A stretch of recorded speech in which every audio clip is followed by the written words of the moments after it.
Hello, welcome to Practical English Episode 4 at a pharmacy.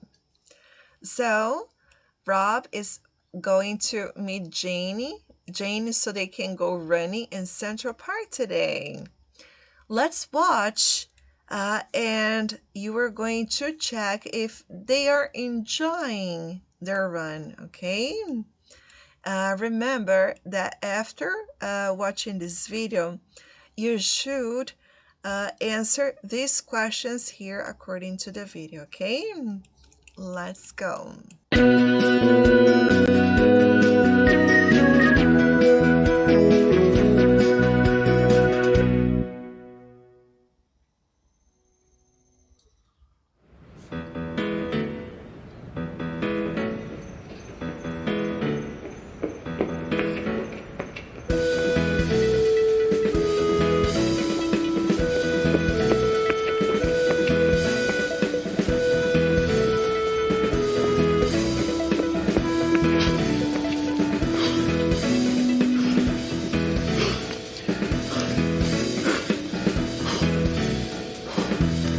You okay?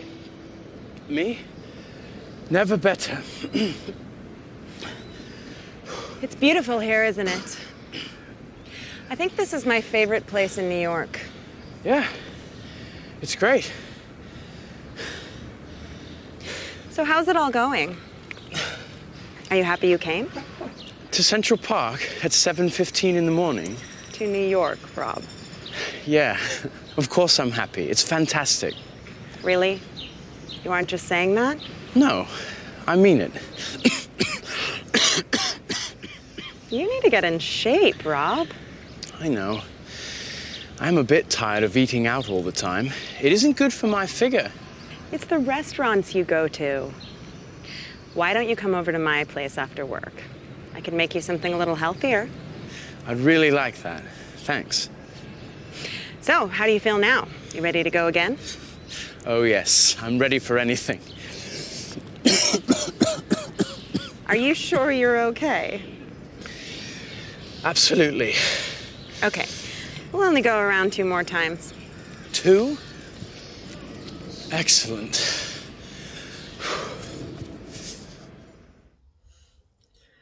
All right. So watch again if necessary and then answer these questions. Okay, let's check your answers. Great.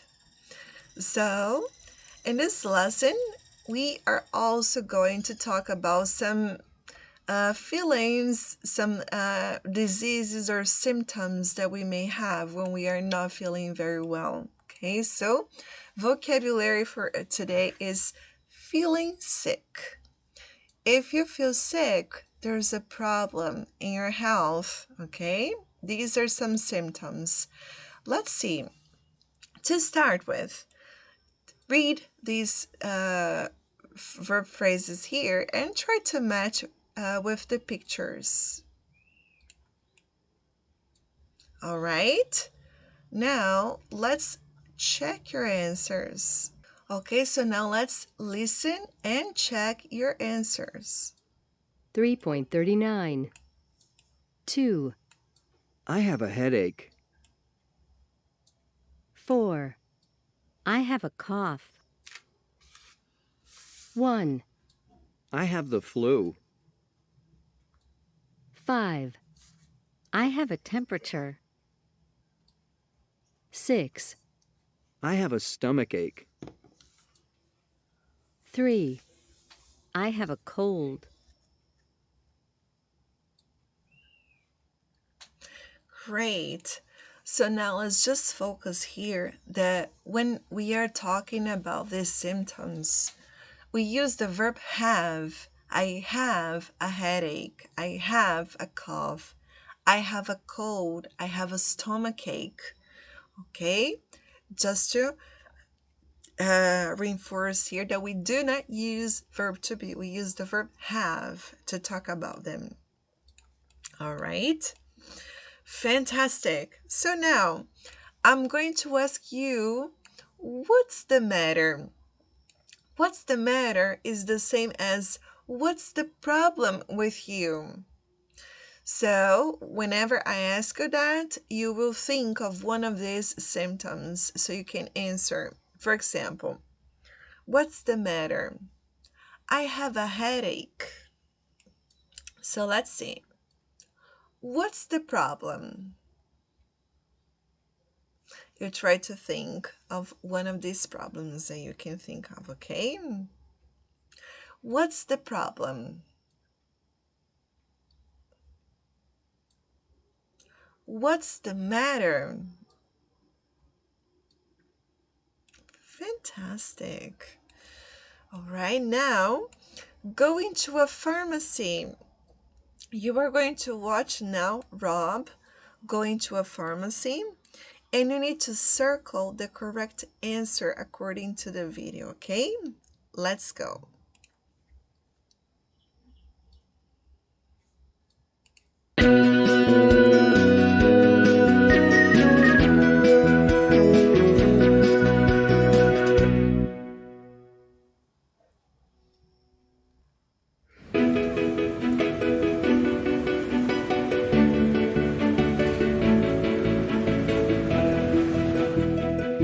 Good morning. Can I help you? I'm not feeling very well. I think I have flu. What are your symptoms? I have a headache and a cough. Do you have a temperature? No, I don't think so. Are you allergic to any drugs? I'm allergic to penicillin. No problem. This is ibuprofen. It'll make you feel better. How many do I have to take? 2 every 4 hours. Sorry, how often? 2 every 4 hours. If you don't feel better in 48 hours, you should see a doctor. Okay, thanks. How much is that? It's $6.99, please. Thank you. You're welcome. Great. So watch again if necessary. Circle the correct answers. Okay, so checking them. Rob thinks he has the flu, and the pharmacist gives him ibuprofen. He has to take it every 4 hours, and they cost $6.99. Okay, wonderful. Now, please try to complete this dialogue here. It's the same dialogue they used in the pharmacy. Complete with the missing words. So, just before we check, let's just understand this. There are some differences here between American and British English. So, pharmacy, it's how Americans usually use, and sometimes British too. A chemist is how British, in the British English, we usually hear about the pharmacy. The word drugs for Americans, it means medicine. But drugs for British people and also for American people, it means illegal substances. The flu is more common for American English, and just the word flu, I have flu, for British people. Okay? Wonderful. Now I'm going to play this audio once again. You are going to repeat, copying the rhythm for the words Rob says, okay? Let's go. 3.41. Good morning. Can I help you? I'm not feeling very well. I think I have flu. What are your symptoms? I have a headache and a cough. Do you have a temperature? No, I don't think so. Are you allergic to any drugs? I'm allergic to penicillin. No problem. This is ibuprofen. It'll make you feel better. How many do I have to take? 2 every 4 hours. Sorry, how often? 2 every 4 hours. If you don't feel better in 48 hours, you should see a doctor. Okay, thanks. How much is that? That's $6.99, please. Thank you. You're welcome. Fantastic. Okay, so checking your answers now. These are the words, okay? The temperature, problem, better, 2, 2 again, and then 48, and welcome. Now, we have here a practice that you can write in your notebook or try to do it with somebody.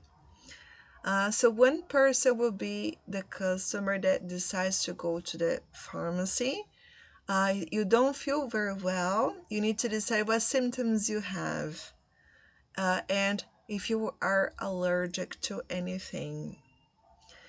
You are the pharmacist.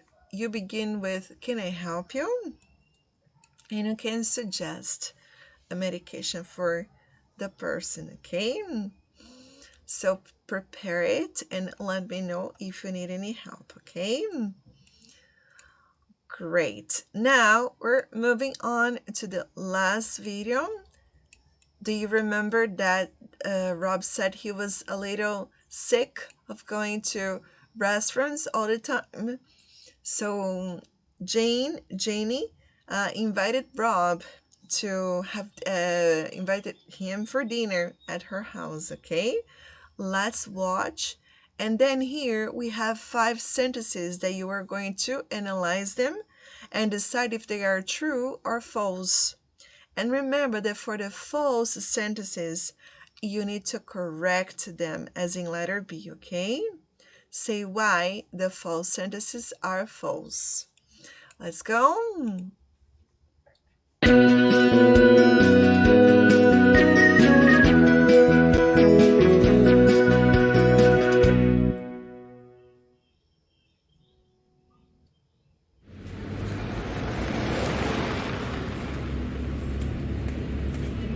That was a lovely meal. Thanks, Jenny. That's okay. It's been great being in New York. You know, your offer to work here came at a very good time for me. Really? Yeah, I was looking for something new, something different. You see, I broke up with my girlfriend a few months before I met you. Oh, right. What about you? What about me? You know, relationships. Oh. I've been too busy recently to think about relationships. Getting this job at the magazine was a really big thing for me. I guess that's taken up all my time and energy. But that isn't very good for you. Only thinking about work, I mean. Why didn't you tell me you weren't feeling well this morning? We didn't have to go for a run. I wanted to go. It was nice. Well, I'm glad you're feeling better. Would you like another coffee? No, thanks. I think I should get back to the hotel now. I've got a really busy day tomorrow. Do you have a telephone number for a taxi? Yeah, but it's much easier to get a cab on the street. Oh, okay then. I'll see you in the morning, if you're feeling okay. Oh, I'm sure I'll be fine. Thanks again for a great evening. Anytime. Good night. Night, Rob.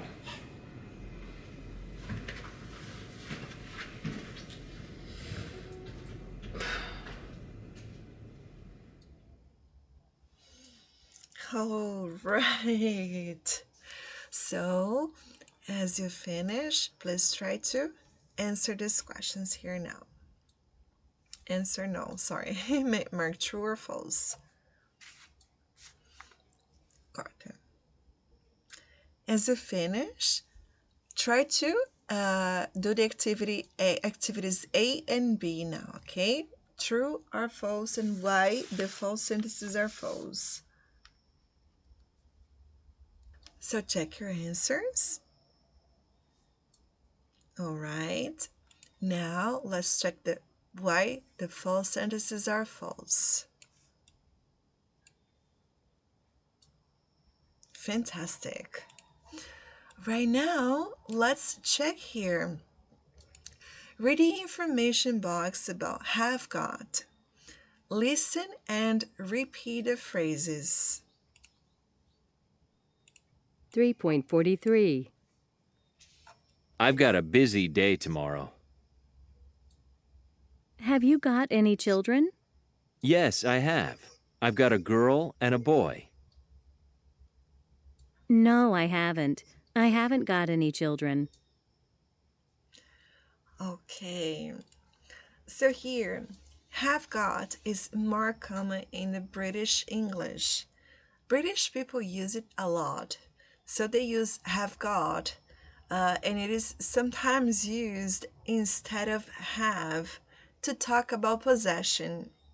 So, for example, I've got a busy day tomorrow is the same as I have a busy day tomorrow. Have you got any children? Do you have any children? When you have questions with have you got, we need to use yes, I have for the short answer. Okay. Have you got any children? No, I haven't. Here on page 165, you can find more examples for that. Let's take a look at them here.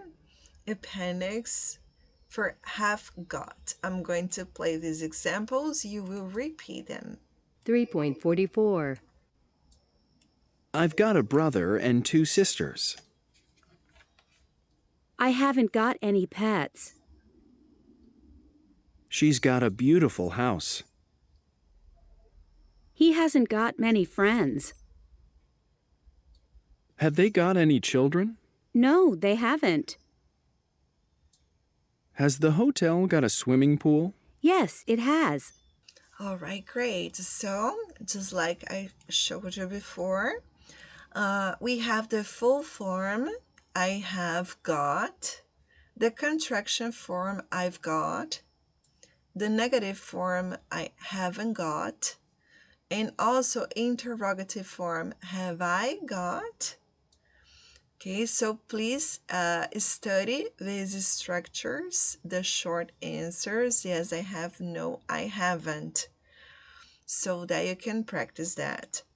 You can use have got instead of have for possession in the present, okay? Only in the present.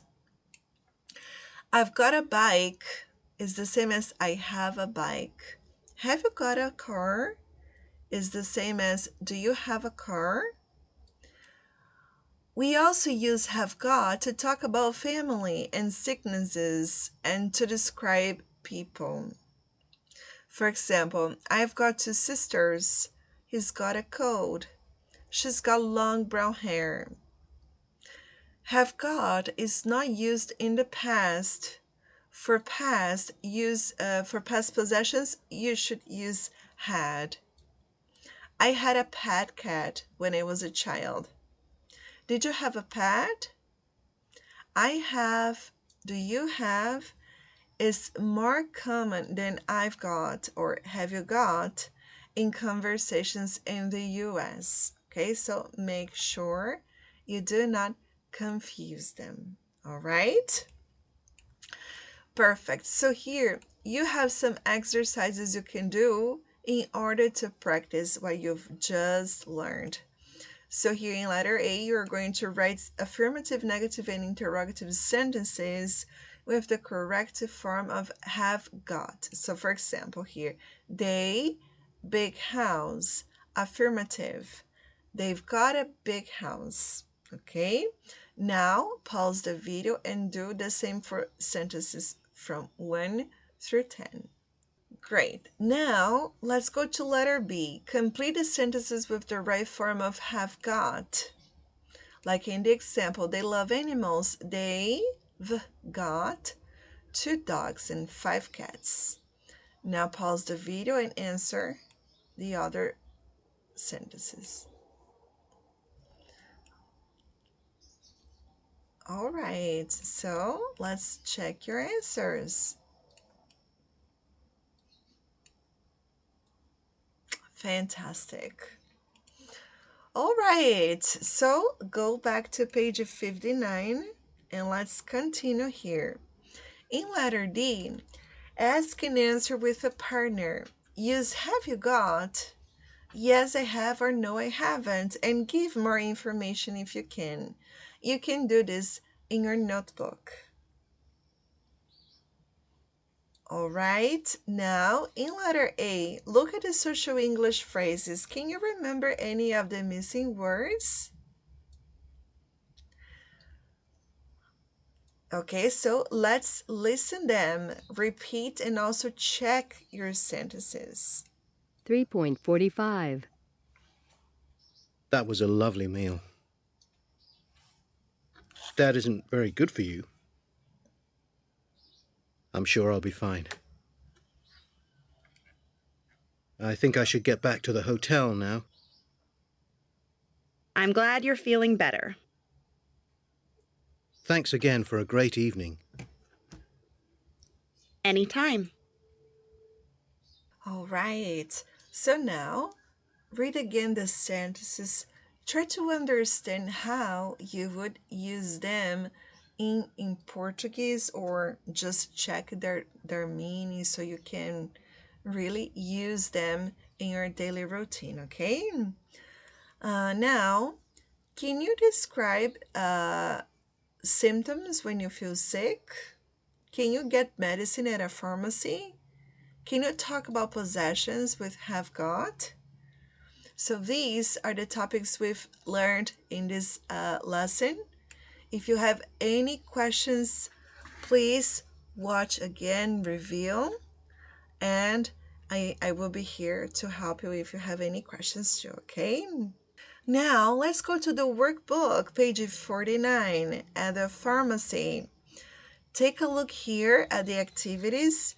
You are going to do them, okay? And remember, the answers are are on the platform, on the folder.